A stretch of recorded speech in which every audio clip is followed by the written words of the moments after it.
mikro itu ada 2. Jadi di sini teman-teman bisa lihat di sebelah kiri ada soalnya berkaitan dengan permintaan dan juga elastisitas. Sedangkan yang soal keduanya ini ada total utility. Nah, kalau ini itu diambil dari soal tahun lalu ya, 2 tahun yang lalu, sorry. Nah, untuk soal semester lalu itu ada 3 soal, tapi teman-teman diminta buat kerjakan 2 soal aja. Nah, tapi dari 3 soal itu nggak bakal jauh dari soal yang ada di sini. Oke, jadi kita langsung aja mulai di soal pertama. Oke, makasih Jerel. Nah, untuk nomor 1, jadi tadi pada tabel berikut ini ditampilkan data permintaan terhadap kopi Lampung selama bulan Januari, Februari, dan Maret 2020. Jadi di sini kita bisa lihat ada untuk bulan Januari, Februari, Maret, dan ada harga dan kuantitas untuk kopi Lampung, dan juga harga dan kuantitas untuk kopi Aceh, dan juga pendapatan dari konsumennya sendiri per bulannya. Nah, jadi di sini pertanyaan pertama, kita diminta untuk menghitung elastisitas harga kopi Lampung untuk bulan Januari terhadap Februari dan jelaskan arti ekonominya. Nah, jadi di sini untuk elastisitas harga itu memiliki rumus delta Q dibagi dengan delta P, price, dikali dengan price dibagi dengan Q. Nah, jadi di sini teman-teman bisa lihat untuk delta Q-nya. Jadi kita bisa mencari perbedaan dari delta Q. Nah, jadi di sini kan untuk kopi Lampung, tapi untuk bulan Januari terhadap Februari. Nah, di sini berarti kita bisa lihat untuk Januari ke Februari itu ada 600 dan 480. Nah, untuk di sini kita akan mencari selisihnya. Nah, jadi kalau ini dicari untuk bulan Januari terhadap Februari, berarti kita Februarinya 480 dikurang dengan Januarinya. Kemudian untuk delta P-nya, delta price, itu 220 dikurang dengan 200. Nah, kemudian untuk price-nya sendiri, kita akan memakai price untuk bulan Januarinya. Nah, jadi di sini kan yang diminta untuk bulan Januari, jadi kita pakai harga yang Januari. Dan juga sama, untuk kuantitasnya kita pakai juga yang Januari. Jadi 200 untuk price-nya dan bawahnya ini ada Q, kita masukkan kuantitasnya itu seharga 600. Nah, di sini 480 kita kurangkan dengan 600, jadi minus 120. Kemudian untuk tadi yang udah kita masukkan delta price-nya, itu 220 dikurang 200, sama dengan 20. Nah, kemudian kita masukkan jumlah yang sama untuk price dan quantity-nya. Nah, kemudian kita akan bagi dan juga kita kalikan dengan yang ada di sini. Nah, hasilnya akan muncul sebesar minus 2. Nah, kalau minus di sini akan kita mutlakkan, jadi kita nggak melihat angka negatifnya. Oke, jadi bentukannya 2, maka di sini adalah memiliki sifat elastis. Oke, nah tadi juga ditanyakan, jelaskan arti ekonominya. Nah, untuk arti ekonominya sendiri, di mana kalau harga kopi Lampung naik sebesar 100%, maka permintaan kopi Lampung turun 200%. Nah, teman-teman bisa lihat kalau misalnya di sini minus, berarti yang satu naik, yang satu turun. Dan untuk angkanya di sini kan 2, maka kalau di sini naik 100 permisalannya, nah untuk hasilnya itu bakal sebesar 200, gitu ya, jadi dikali 2 gitu. Nah, ceteris paribus. Nah, untuk teman-teman mungkin aku tadi kelupaan, tunggu sebentar ya. Nah, untuk sedikit materi mengenai elastisitas, jadi di sini memiliki elastisitas harga permintaan. Jadi di mana elastis itu jika nilai elastisnya lebih besar daripada 1, maka persentase perubahan jumlah barang yang diminta lebih besar daripada perubahan dari harganya. Nah, jadi misalnya harganya, dari kuantitasnya itu, naik dikit aja, maka price-nya itu bisa naik lebih besar daripada perubahan kuantitasnya, seperti itu. Sedangkan kalau misalnya yang uniter, di mana nilai elastisnya itu sama dengan 1, jadi persentase perubahan antara price dan juga kuantitas itu sama, teman-teman. Misalnya price-nya naik 10, kuantitasnya juga naik 10. Nah, sementara kalau di sini ada inelastis, di mana perubahan kuantitas lebih kecil daripada persentase perubahan price. Nah, jadi di mana di sini sama ya, kayak tadi, cuman kebalikannya aja, teman-teman. Nah, kemudian di sini ada elastis silang, di mana elastis pendapatan Itu bisa kita lihat di sini elastis pendapatan yang pertama, sorry ini ketukar. Oke, jadi untuk elastisitas pendapatan, di mana kalau misalnya untuk nilai elastisitasnya itu lebih besar daripada 1, maka dikategorikan sebagai barang normal. Nah, sorry ini barang mewah ya.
Maaf Kak, di saya nggak ada suaranya. Oh, barusan nggak ada suaranya atau udah dari tadi ya? Nggak, tadi sempat ada, terus nggak ada, sekarang udah ada. Oke. Nah, jadi yang B, kita akan menghitung elastisitas silang kopi Lampung dan kopi Aceh untuk bulan Februari terhadap Maret 2020 dan jelaskan arti ekonominya. Nah, untuk elastisitas silang ini memiliki rumus yaitu delta Q dibagi dengan delta P, kemudian dikali dengan P dibagi dengan Q. Nah, teman-teman bisa lihat di sini, kalau yang di atas kan elastisitas harga. Nah, ini nih untuk satu item aja, misalnya di sini kopi Lampung. Nah, di sini perhitungannya semua untuk kopi Lampung aja, yaitu barang yang X. Sementara kalau elastisitas silang itu ada perbedaan sedikit. Jadi di sini PY, delta PY maksud aku dan juga PY. Jadi di Q-nya ini untuk barang X dan price-nya ini untuk barang yang Y. Nah, untuk delta Q ini kita akan mengambil untuk angka di mana kopi Lampung merupakan barang X. Jadi di sini kita bisa lihat untuk harga bulan Maret. Nih, Maret itu sebesar 500 ya. Terus untuk kopi Lampung juga, tetapi untuk bulan Februari itu kuantitasnya 480. Jadi untuk D ini kita ambil kuantitas namun di bulan yang berbeda. Nah, jadinya 500 dan juga dikurangi dengan 480. Sementara untuk PY-nya ini, kita kan mau mengambil kopi Aceh ya untuk barang Y-nya. Nah, ini nih diminta untuk menghitung delta ataupun selisih dari price barang Y, yaitu kopi Aceh. Jadi kita mengambil untuk barang yang bulan Maret, kemudian dikurangkan dengan barang ataupun price yang di bulan Februari. Jadi 150 karena harganya masih sama. Nah, jadi di sini 500 dikurang 480 untuk delta QD-nya. Kemudian untuk delta P-nya itu 150 dikurangkan dengan 150. Nah, kemudian di sini price-nya kita akan mengambil price dari kopi Aceh ya. Karena di sini barangnya Y, itu kopi Aceh. Kita ambil di bulan Maret, di bulan Februari. Kemudian untuk barang yang kopi Lampung ini, kuantitas kopi Lampung itu kita akan ambil yang di bulan Februari. Jadi kita akan ambil di bulan Februari, karena di sini disebut untuk bulan Februari. Nah, jadi kita akan mengambil kuantitasnya sebesar 480, kemudian akan kita hitung 500 dikurang 480 sama dengan 20, 150 dikurang dengan 150 pastinya 0, kemudian kita akan masukkan yang dari atas, ini 150 dan 480. Nah, jadi di sini apapun yang dibagi dengan 0 itu adalah tak terhingga. Jadi tak terhingga ini adalah salah satu elastisitas inelastis sempurna. Oke, inelastis sempurna yang dimana tidak ada hubungan antara kopi Lampung dan kopi Aceh. Jadi kalau misalnya tidak terhingga ataupun dibagi dengan 0, artinya tak terhingga untuk inelastis sempurna. Nah, jadi di sini memiliki arti ekonomi bahwa tidak ada hubungan antara kopi Lampung dan kopi Aceh. Oke, selanjutnya akan kita hitung untuk elastisitas pendapatan untuk kopi Aceh untuk bulan Januari dan ke Februari. Nah, di sini kita kan mau menghitung elastisitas pendapatan. Untuk rumusnya itu tetap delta Q, tetapi dibagi dengan delta I atau income. Dan juga di sini dikali dengan income dibagi dengan kuantitas barang X. Kuantitas barang X itu adalah kopi Aceh ya, karena di sini dimintanya kopi Aceh, jadi tetap sesuai dengan soal. Nah, di sini untuk delta Q-nya, tadi kan disebut untuk bulan Januari ke Februari. Jadi Februarinya kita lihat untuk kopi Aceh ini, Februari kan 220, kita kurangkan Januarinya itu 200. Nah, di sini dapat 220 dikurang dengan 200. Nah, untuk delta I-nya tadi awalnya untuk bulan Januari ke Februari, berarti dari 63 kita kurangkan ke 60.000. Nah, di sini udah. Nah, untuk income-nya kita akan mencari untuk bulan Januari. Berarti Januari itu adalah 60.000, berarti kita isi dengan 60.000. Kemudian untuk kuantitinya sama di bulan Januari untuk kopi Aceh, kuantitasnya sebesar 200. Jadi kita isi dengan 200. Nah, 220 kita kurangkan dengan 200, kita dapat hasilnya 20. 63.000 kita kurangkan dengan 60.000, itu sama dengan 3.000. Nah, kita masukin dari atas, itu 60.000 dibagi dengan 200.000, kita akan hitung, maka akan dapat hasilnya sebesar 2.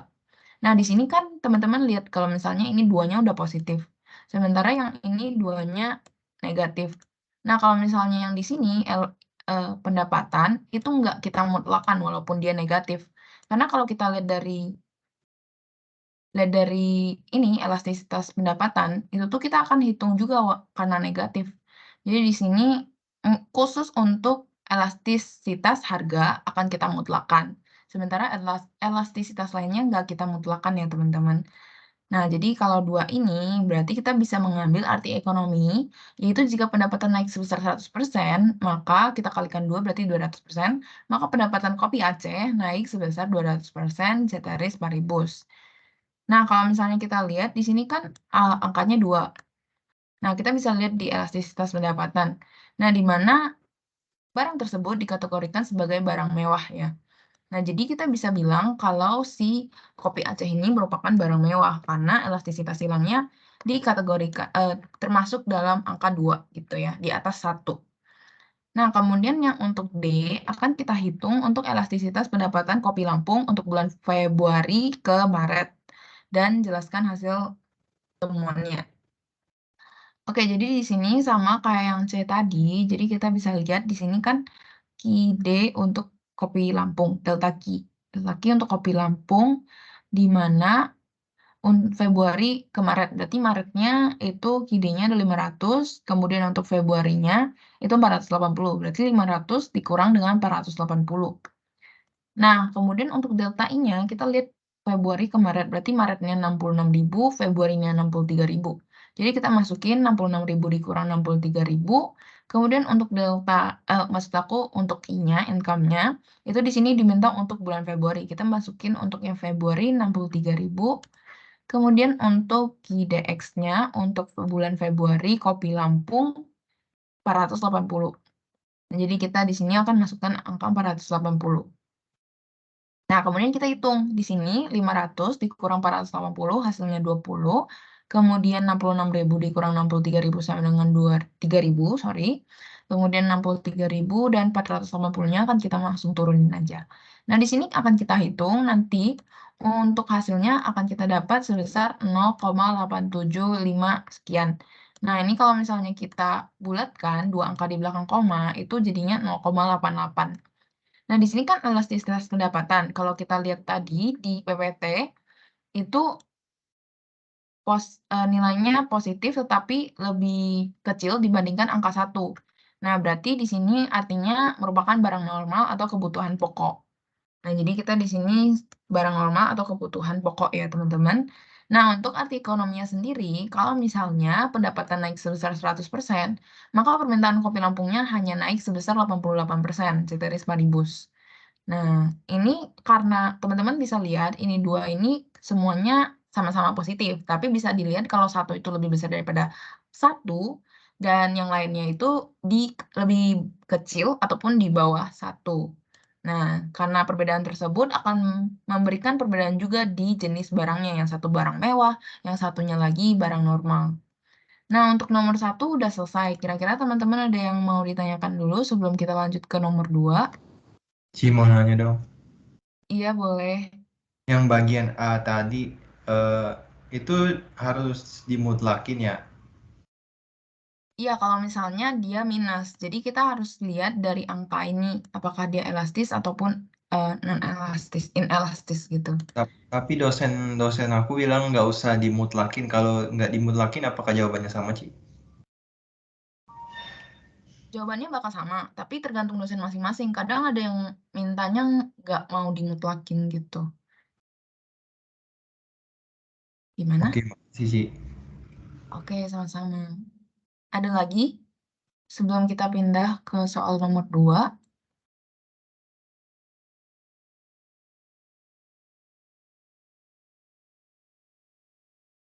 Enggak? Oke, kita akan masuk ke soal nomor 2. Itu ada perilaku konsumen. Jadi, teman-teman udah tahu kalau di sini ada kita kalau misalnya mengkonsumsi barang itu pasti merasakan sebuah kepuasan tertentu ataupun manfaat tertentu dari penggunaan barang tersebut. Nah, permintaan muncul karena konsumen membutuhkan manfaat ataupun membutuhkan rasa puas tersebut dari penggunaan ataupun konsumsi dari barang ataupun jasa tertentu. Nah, di sini tujuan utama konsumen adalah memaksimalkan jumlah kepuasan ataupun yang disebut dengan utilitas dari barang dan jasa yang dikonsumsi. Foodinya bagus lagi ya. Oke, aku lanjut. Tingkat kepuasan yang diperoleh dari konsumen dengan mengkonsumsi barang dan jasa tersebut disebut dengan utility. Oke, atau utilitas. Nah, di sini untuk pengukuran utilitas ada dua jenis, ada dua cara. Oke, yang di pertama itu kardinal, di mana utilitas dapat diukur secara kuantitatif. Jadi misalnya kita bisa hitung, oh misalnya rasa puasnya itu 50 deh poinnya, ataupun poinnya kalau misalnya makan ini rasanya 100 gitu. Nah, sedangkan kalau ordinal, utilitas hanya dapat di-ranking sesuai preferensi. Misalnya kita minum apa ya, es teh manis, terus misalnya kita minum soft drink, atau misalnya minum teh gitu. Nah, itu kita bisa urutkan. Misalnya kita kalau misalnya minum air putih itu paling bawah, minum teh itu yang kedua, terus apalagi tadi ya, soft drink ya. Soft drink itu selanjutnya lebih tinggi daripada si air mineral dan juga si teh ini. Nah, di sini ada tambahan utilitas total sebagai akibat tambahan konsumsi barang dan jasa sebesar 1 unit. Jadi misalnya kalau misalnya kita minum es teh manis gitu ya, kalau misalnya haus banget, itu satu mungkin nggak cukup. Jadi kalau misalnya kita minum dua kayak lebih puas gitu. Nah, di sini ada rumus untuk menghitung total utilitasnya, yaitu delta ataupun selisih dari total utilitas yang kita peroleh dibagi dengan delta X. Jadi dibagi dengan jumlah barang ataupun selisih jumlah barang dari yang kita konsumsi gitu ya. Nah, di sini ada juga guna cukup penting dalam menjelaskan nilai maksud aku soal UTS nanti, yaitu di mana law of diminishing marginal utility, yaitu menjelaskan hukum utilitas marginal yang semakin menurun. Di mana bunyinya adalah semakin banyak barang dan jasa yang dikonsumsi, maka utilitas marginal akan semakin menurun. Jadi kita bisa umpamakan, nah di sini tadi kan aku bilang kalau misalnya kita haus banget, kita minum es teh manis. Misalnya 1, oke, 2 lumayan meredakan haus. Tapi kalau misalnya kita minum sampai 5 gelas, 10 gelas, itu kan terlalu banyak ya. Kadang kita juga sampai begah sendiri. Nah, itu tuh jumlah utilitas yang kita dapatkan nggak bisa kayak langsung awalnya 10 poin, 20, 30, 40, 50 kayak konstan gitu, enggak. Tetapi makin lama, makin banyak barang yang kita konsumsi, itu jumlah utilitas per level per barangnya itu bisa semakin kecil. Misalnya pertama kita utilitasnya kepuasan dari meminum 1 gelas es teh misalnya 10. Nah, kalau minum gelas kedua mungkin oke lah, tapi mungkin nggak sepuas ataupun enak itu nggak seenak gelas pertama. Jadi misalnya tambah 8. Terus kalau minum gelas ketiga misalnya kurang oke deh, udah kenyang gitu. Nah, misalnya tambah 4. Terus kalau misalnya sampai 5 gelas misalnya udah nggak sepuas itu. Jadinya bisa 0 untuk utilitas yang gelas kelima. Misalnya seperti itu. Nah, di sini juga ada keseimbangan konsumen di mana marginal utilitas dari barang X dibagi dengan price X, kemudian sama dengan marginal barang Y dibagi dengan price Y. Nah, biasa rumus ini dipakai untuk menghitung jika kita mau mengkonsumsi atau memberikan atau menghitung maksimal dari utilitas dari dua barang. Nah, misalnya 1 kita mau uh, ke Indomaret nih, mau beli ciki sama mau beli kayak minuman gitu lah ya, misalnya fresh tea. Nah, itu misalnya kita punya uang sekian, seberapa banyak sih yang harus kita beli cikinya dan seberapa banyak yang harus kita beli fresh tea-nya untuk mendapatkan kepuasan yang maksimal. Nah, itu tuh bisa dihitung dengan rumus ini. Oke, jadi untuk teorinya sekian dulu, kita akan langsung masuk ke soal. Nah, jadi di sini diketahui data kepuasan atau total utility Tante Erni dalam mengkonsumsi 2 jenis barang, yaitu barang X dan barang Y adalah sebagai berikut. Nah, untuk tabelnya seperti ini. Jadi ini bisa dibaca untuk kuantitas itu ada 0 sampai 10. Nah, untuk TUX itu berarti total utilitas atau total kepuasan yang kita dapatkan dari barang X ini. Nah, di sini ada angka yang sekian dan juga di sini ada total utilitas untuk barang Y, angkanya sekian. Nah, ini aku pindahin dulu teman-teman ke Excel karena nanti teman-teman kerjainnya di kertas ya. Itu tuh harus kalau misalnya diminta untuk buat tabel, ya berarti teman-teman bisa gambar tabel dulu di kertas ujian. Tapi biasanya emang disuruh buat tabel sih dari dosennya ataupun dari soalnya. Bentar ya.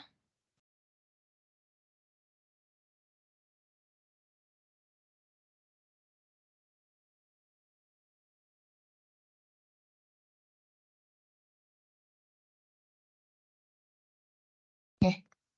Nah, jadi di sini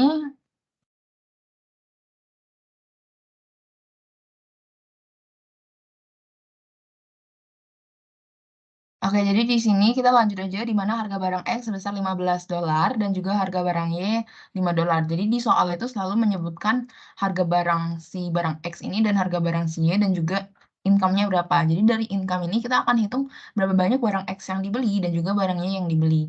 Nah, untuk soal pertama itu hitung berapa banyak kuantitas X dan Y yang akan dikonsumsi oleh Tante Erni agar mendapatkan kepuasan maksimum. Nah, jadi di sini kepuasan maksimum yaitu keseimbangan konsumennya. Jadi kita langsung aja hitung. Nah, tadi kan di PPT itu menunjukkan bahwa untuk keseimbangan konsumen, kita akan menggunakan rumus ini. Jadi kita harus hitung dulu marginal utility dari barang X dan juga marginal utility dari barang Y. Kemudian baru kita hitung marginal utility barang X dibagi dengan PX dan juga marginal utility barangnya dibagi dengan P. Nah, di sini untuk tabelnya akan aku tambahin marginal utility barang X, marginal utility barang Y, kemudian marginal utility barang X dibagi PX, kemudian marginal utility barang Y dibagi dengan P, ataupun price barang Y ya. Nah, di sini untuk marginalnya, sebenarnya kalau misalnya barang nggak ada barang yang dikonsumsi, itu kan nggak bisa dibandingkan dengan sebelumnya, karena dia emang nol, jadi ini nggak diisi di kolom pertama untuk yang quantity nol ya. Nah, sementara kalau kita mengkonsumsi satu barang dari barang tersebut, maka kita bisa menggunakan selisih, marginal kan itu artinya selisih ya. Nah, selisihnya itu kita bisa kurangkan dengan yang sebelumnya, jadi yang nol. Nah, untuk yang pertama, itu berarti 98 kurang 0. Nah, untuk marginal utility tadi itu, kita harus dibagi dengan delta X. Nah, di sini teman-teman kan bisa lihat, di sini 1, 2, 3 berurutan dengan selisih 1 ya. Nah, misalnya kalau di soal, ini misalnya 1, langsung 3, langsung 5, sekian, sekian, sekian. Nah, itu harus diperhatikan lagi. Jangan lupa dibagi dengan delta X-nya. Nah, jadi teman-teman di sini bisa mengkurangkan selisih dari total utilitas barang pertama yang X, kemudian dikurang dengan total utilitas dari kuantitas sebelumnya. Kemudian teman-teman jangan lupa dibagi dengan selisih jumlah barang. Oke, selisih jumlah barang. Karena di sini selisihnya cuma 1, jadi kayak 1 kan dikurang 0 itu kan pasti 1 ya. Nah, kalau misalnya di sini 2 kurang 1 juga nanti hasilnya 1. Nah, itu sebenarnya kalau udah begitu, teman-teman kan kayak hitungnya itu 98 kurang 0 dibagi dengan 1. Jadi kadang suka kelupaan gitu dengan dibagi dengan delta X ataupun delta jumlah barangnya. Nah, jadi kalau udah begini, teman-teman bisa drag down kalau pakai Excel. Nah, di sini teman-teman bisa hitung aja pakai kalkulator ya. Jadi 143 dikurang 122 berapa? Bisa diisi di sini. 122 dikurang 98 itu berapa? Nah, sekian, sekian, sekian. Nah, jadi kan sesuai yang aku udah jelaskan tadi, kalau misalnya law of diminishing utility, marginal utility, itu kalau semakin banyak produk ataupun barang yang kita konsumsi, itu jumlah ataupun selisih marginalnya akan semakin kecil sampai 1 ataupun 0. Nah, sama nih kayak gini. Nah, untuk marginal utility barang Y, kita juga hitung juga. Jadi di sini 55 kita kurangkan dengan 0. Sebagai selisih dari marginal utility-nya, kemudian kita bagikan dari 1 kita kurangkan dengan 0. Oke, 1 delta X-nya sebagai delta X-nya. Nah, kalau udah di sini kita bisa tarik ke bawah. Nah, teman-teman juga bisa hitung nih 55 kurang 0, 55, kemudian 95 kurang 55, 40, seperti yang di ujian ya. Kalau misalnya teman-teman harusnya diizinkan sih untuk membawa kalkulator pada saat ujian. Nah, itu jangan lupa bawa kalkulator di hari H ujian mikro. Nah, kemudian kita lanjut untuk mencari keseimbangan konsumennya tadi, itu kan kita harus membagi MUX dengan PX. Nah, jadi di sini PX-nya itu kita tahu $15 di soal. Nah, jadi di sini MUX 98 kita bagi 15 gitu. Ini kita tinggal tarik ke bawah. Kemudian untuk MUY 55 kita bagikan dengan harganya itu 5. Nah, kita tinggal tarik ke bawah. Nah, di sini kan kalau misalnya aku pakai Excel gampang ya, tinggal tarik ke bawah dan langsung muncul gitu hasilnya. Sementara kalau teman-teman pakai kalkulator, mungkin masih ada yang tidak familiar dengan kalkulator. Nah, teman-teman boleh, misalnya udah hitung nih. Misalnya kita udah hitung, misalnya baru baris pertamanya. Nah, misalnya kita udah hitung TUX dikurang dengan 0, terus dibagi dengan delta X-nya itu 1, jadi 98. Nah, kalau misalnya teman-teman hitung ke bawah, nanti pas hitung ininya harus masukin lagi 98 dibagi dengan 15, kan ketiknya kayak 2 kali gitu ya. Nah, teman-teman misalnya kalau udah hitung 98 dibagi 1 kan 98. Nah, itu langsung aja bagi 15 untuk price X-nya juga bisa. Jadi kayak udah isi ini, langsung terisi gitu. Jadi nanti pas mau isi ini, nggak usah langsung susah-susah ketik 98 lagi. Bisa dicoba tipsnya begitu ya. Nah, sama juga untuk Y, itu bisa juga pakai cara seperti itu. Nah, kalau udah, ini teman-teman bisa perhatikan untuk dua kolom ini. Nah, untuk dua kolom ini, kita bisa lihat kalau di sini tuh ada kadang beberapa angka yang sama. Misalnya di sini ada 0,8, kita tandain dulu dengan warna kuning. Kemudian di sini ada 1, tandain lagi. Kemudian ada lagi yang sama enggak ya? Oh ya, ini ada 1,4, kita tandain misalnya biru. Nah, udah nggak ada. Berarti ada 3 nih. Ada 3 yang sama. Nah, 3 yang sama ini kan kita bisa lihat dari PWT. Nah, itu tuh kita disuruh minta cari yang sama. Nah, tetapi persamaan ini, misalnya PX, kita kali X, dan PY kali Y, itu harus sesuai dengan income yang kita miliki, ataupun uang yang kita bersedia untuk jajan. Nah, di sini kan 140. Nah, caranya gimana? Caranya kita kalikan dulu. Jadi, di sini kan uangnya 140 ya, income sama dengan 140. Nah, di sini kan kita mau cari yang 1,4 dulu. Nah, misalnya di sini ditandain 1,4 misalnya ya.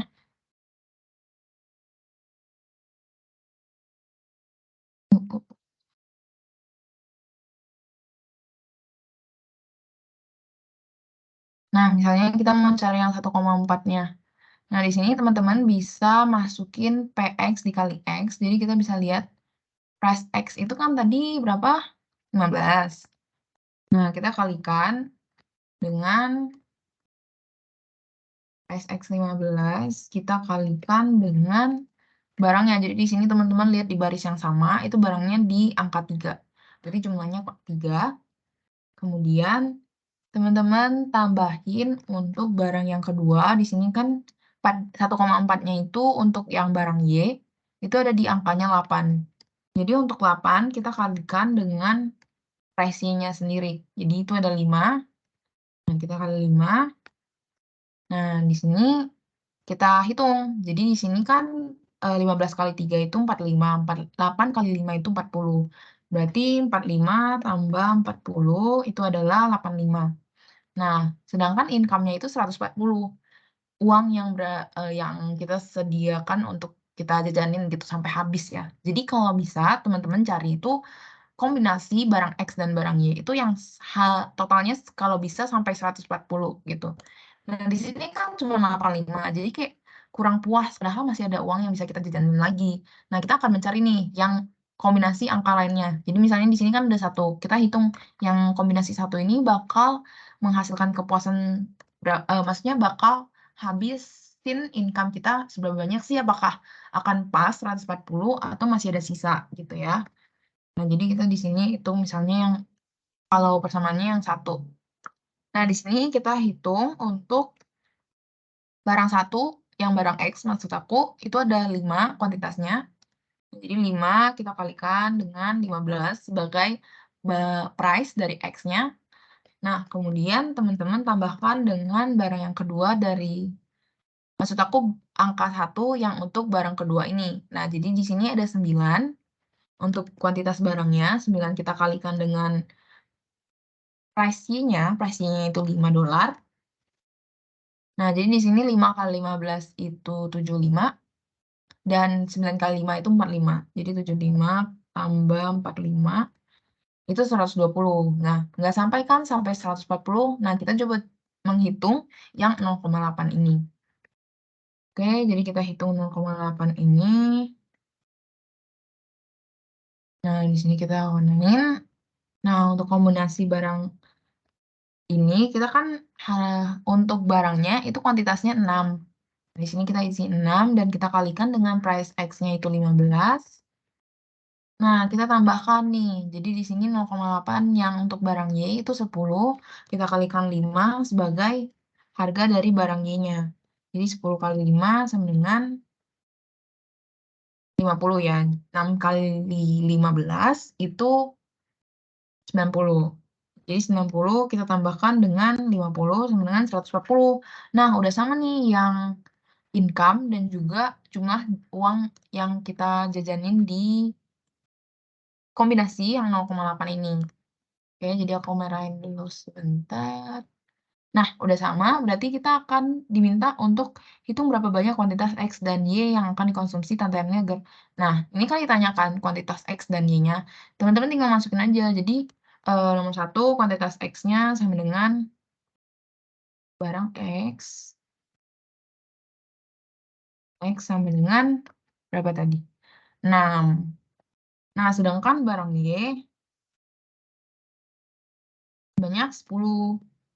Nah, jadi untuk yang A jawabannya adalah seperti ini.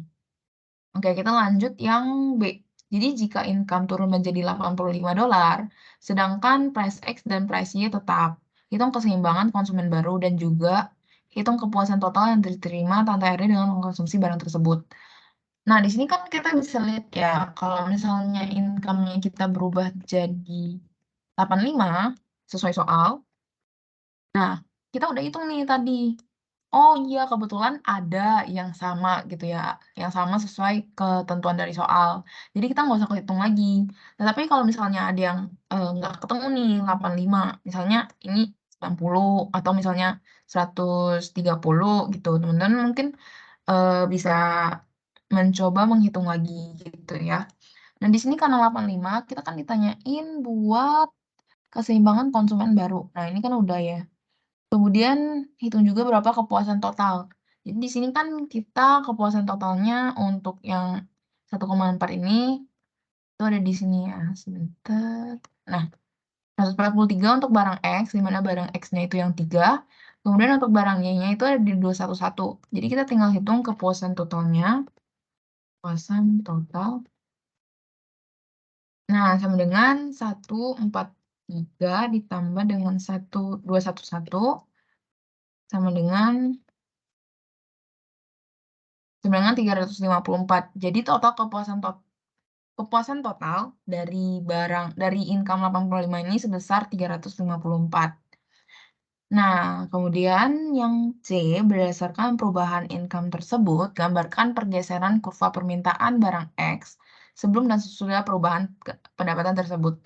Jadi di sini kan kita dari 140 kita diubah jadi 85. Kemudian pergeseran kurva permintaan. Jadi dia cuma minta permintaan barang X aja.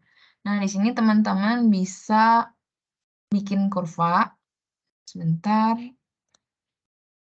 Nah, untuk kurvanya udah aku bikinin. Jadi di sini kan kita bisa lihat kalau barang X-nya itu harganya sama nih, 15. Nih, harganya 15.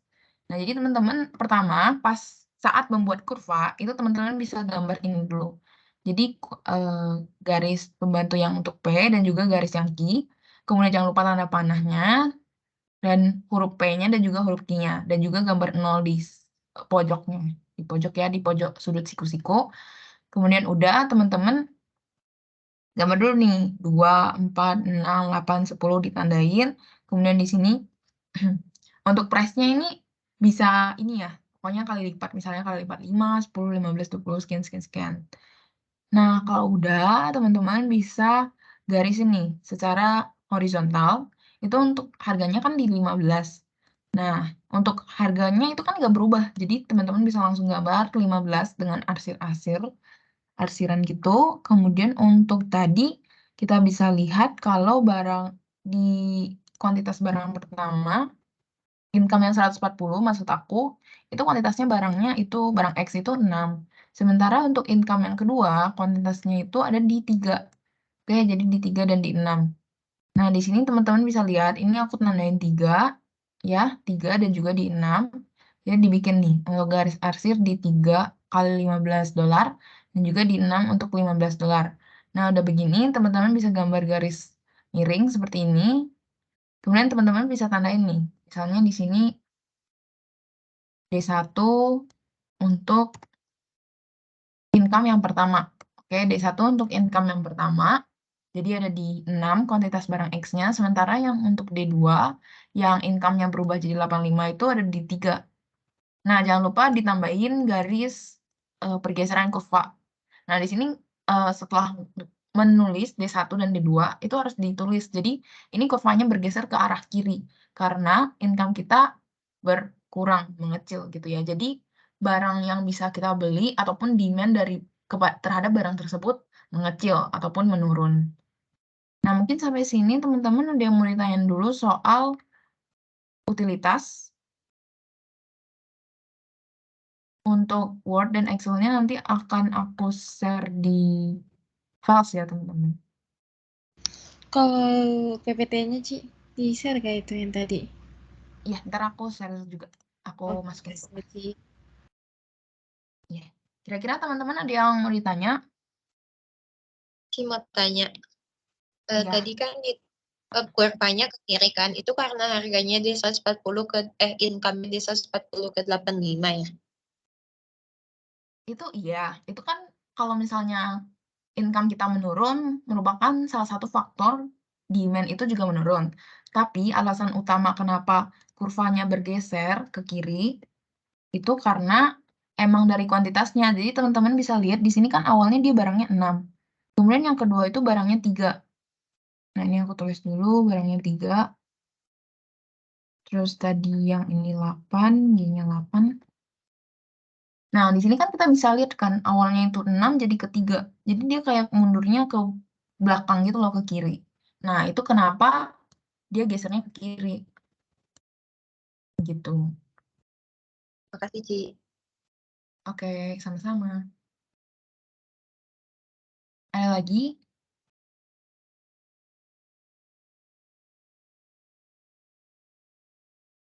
Nah, di sini kan kalau misalnya di soal itu diminta untuk barang X ya. Jadi, teman-teman bisa gambar untuk barang X aja. Nah, kalau misalnya diminta barang X dan barang Y, teman-teman bisa juga gambarin barang Y. Biasa sih tergantung dosennya. Ada juga dosen yang kalau misalnya minta kayak 2 barang gitu, bisa disatuin di dalam satu kurva begini, ataupun di 2 kurva yang berbeda. Itu sih. Mungkin teman-teman ada yang mau tanya lagi sebelum aku tutup. Ci, kalau barang yang Y garisnya ke kanan ya? Tergantung, kalau misalnya diminta permintaan, tetap garisnya seperti ini. Sementara kalau yang diminta adalah supply dari supplier gitu ya, misalnya, itu baru begini, baru garisnya misalnya ya, misalnya garisnya begini. Nah, kalau supply kan biasa ke arah kanan ya, kanan atas. Sementara kalau demand barangnya ke kanan bawah gitu. Gitu. Makasih, Ci.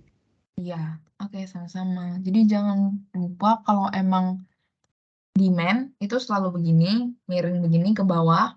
Kalau misalnya supply itu selalu ke atas, kanan atas, gitu teman-teman.